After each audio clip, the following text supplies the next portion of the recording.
So obviously you all are looking to connect and get involved in causes and activities, whether as a volunteer or as a real activist yourself. And we have 4 incredible women to talk to you this morning. I would find women along the way and kind of cultivated a group of a sisterhood within the industry of, you know, various fields within the industry, and we really created a support network. And essentially my nonprofit, it's a 501c3, it's been going on for about 9 years now, is a philanthropic goal group. So we help one another with our personal and our professional goals, and then also we give back. So to answer your question, Ken, the real reason that I found it was to help myself, and then also to help other women who really wanted to give back in a bigger way and who wanted to be part of making a difference in this industry where often women can be, our values are not necessarily reflected in all that we do. A lot of people in the industry don't realize the profound impact of storylines on knowledge and behavior.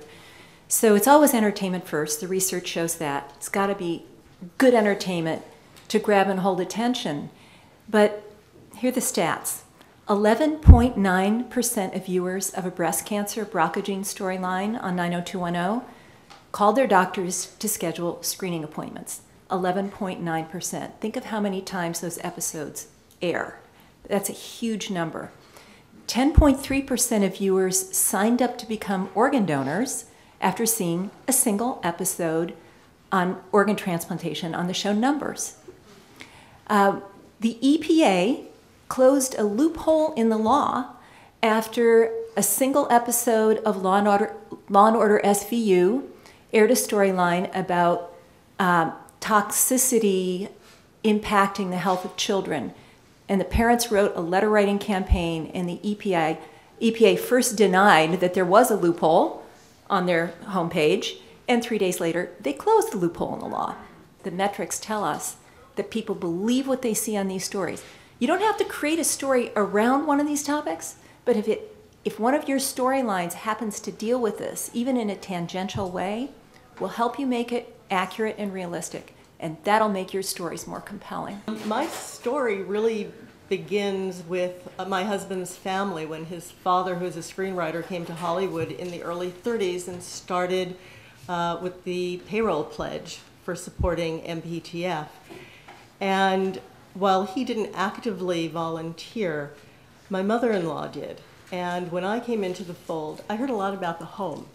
And I didn't know much about it until she brought me over there. I participated in some of the things that she did. And what you were saying, Amy, about passion is what happened. I found people who were incredibly passionate about their industry, and I felt really good about it. I think women, it's funny you mentioned this sort of, I don't have that much time. I don't hear an awful lot of men saying that. I do hear a lot of women saying that, this like notion that you have to that in order to contribute to the alleviation of poverty, I'm going to have to take on the project of ending poverty. Actually, you can just, I always tell, I tell the kids around me that are part of my life that, you know, I don't need to have that great big thing on my tombstone. I just want the thing that said I was, on a day-to-day basis, a good person. I applaud the large world initiatives that many foundations are driving today. But I still have never lost the belief that of the power of one. One person can make a difference. I like to ask, what is your heartbreak?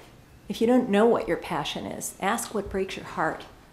And that will help you zone in on, you know, the place to give back. There are things, if you give yourself the permission to get creative in how you want to give, if you look at your tool set, if you look at your passion, you can create your own mentorship without it being under a nonprofit, by giving to someone else, by asking around. You can get really creative if you just let yourself think about how you can give back. Also, when you start volunteering, it gives you more self-esteem, self-empowerment.